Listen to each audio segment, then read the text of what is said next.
I don't think about Hollywood. I don't. I don't have much further need for Hollywood myself. I don't know how you guys feel, but yeah, I think it's a very strange, funny time where everybody would love to be able to be themselves, but they can't because they must fall in line with the person in front of them. You want to live that kind of life? I wish you the best. I'll be on the other side somewhere.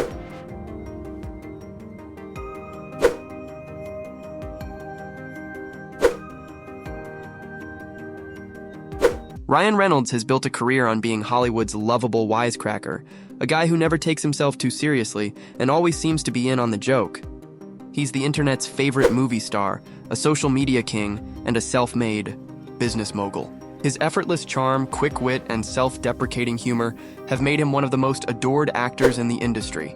He's the perfect mix of funny, relatable, and successful. A devoted husband to Blake Lively, a father of 4, and a man whose every tweet seems to go viral. But what if that carefully crafted persona is just another role he's playing, okay? Years, Reynolds has leaned into his nice guy image, playing up the idea that he's just a regular dude who happened to make it big. Unlike many celebrities who struggle to connect with the public, Ryan makes it look easy. He roasts himself before anyone else can, pokes fun at his own career missteps, Green Lantern, anyone? And always seems to be in control of his own narrative. But in Hollywood, nothing is ever as simple as it seems. The cracks in Ryan's picture-perfect reputation are starting to show, and what's underneath might not be what fans expected.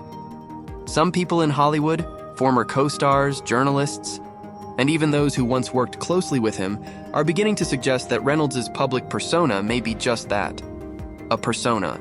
And once you start connecting the dots, it's hard to ignore the pattern that emerges. The first real sign that Ryan Reynolds might not be the easygoing, fun-loving guy he portrays came from an unexpected source, an article published in Deadspin back in 2022.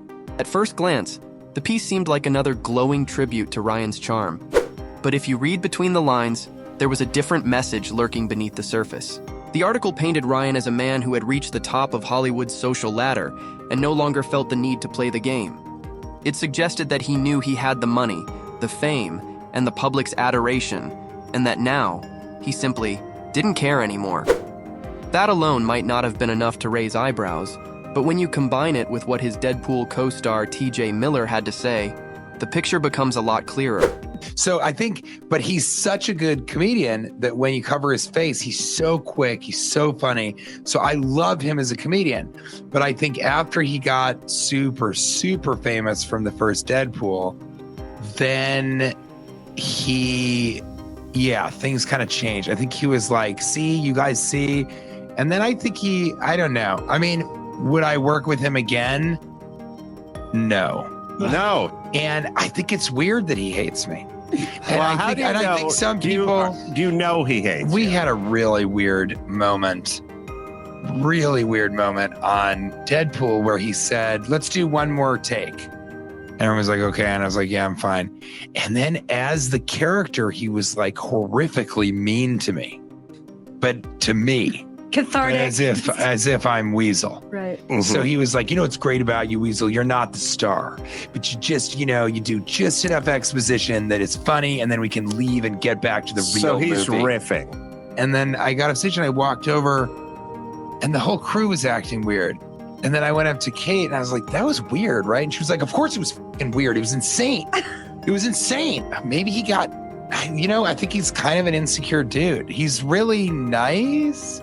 But I mean, his Twitter bio is showing you the parts of me that tested the best in focus groups. Mm-hmm. And I'm not sure that he's joking. TJ Miller, who played Weasel in the first 2 Deadpool movies, didn't hold back when he spoke about his experience working with Ryan. According to Miller, Ryan changed after the success of Deadpool, becoming someone entirely different.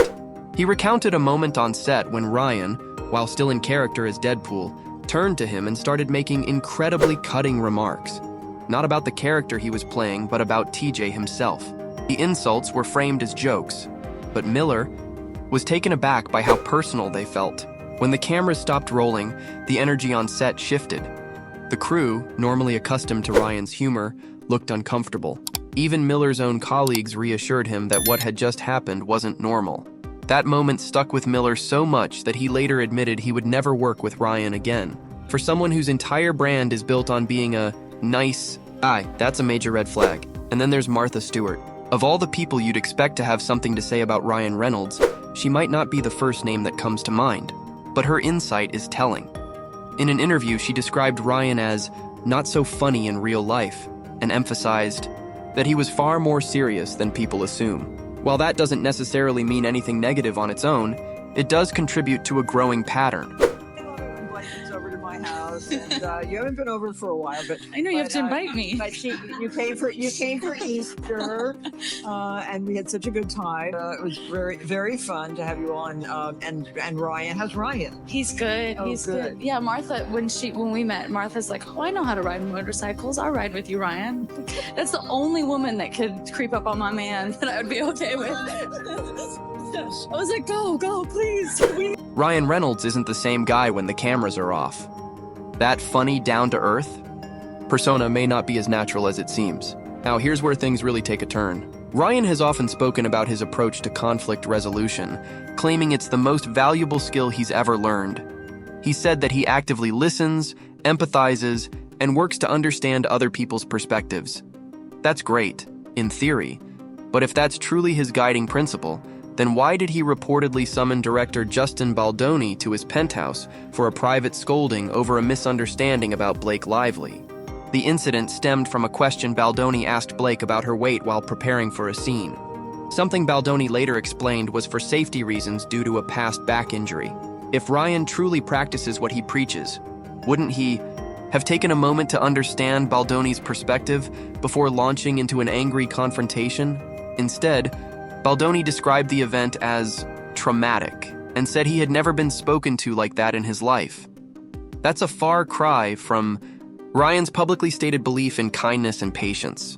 And that brings us to the Saturday Night Live 50th anniversary special, a moment that should have been a celebration, but ended up raising even more questions about Ryan and Blake. During the event, the couple cracked jokes about a legal situation involving Baldoni, seemingly using the moment to turn public scrutiny away from themselves. Great. Why? What have you heard?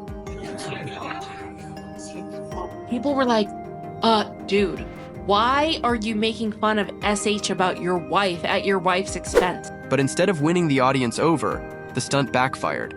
People saw right through it. If Ryan and Blake were truly affected by the situation, why turn it into comedy?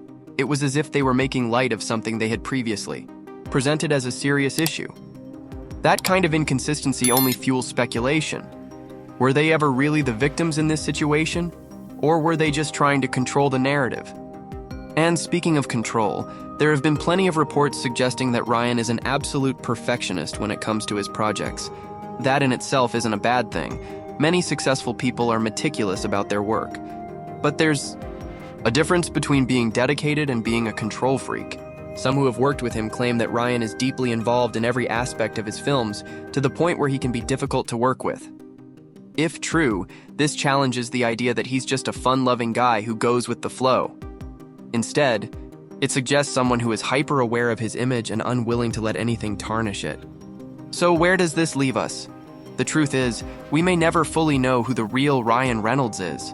Maybe he's a bit of both. The funny, charming guy we see in interviews and the more serious, sometimes ruthless businessman behind the scenes. But one thing is becoming increasingly clear. The cracks in his perfect persona are showing, and people are starting to pay attention. Hollywood has always been a place where image is everything, but even the best crafted images can only hold up for so long. Ryan Reynolds has spent years cultivating his reputation as the industry's most likable leading man.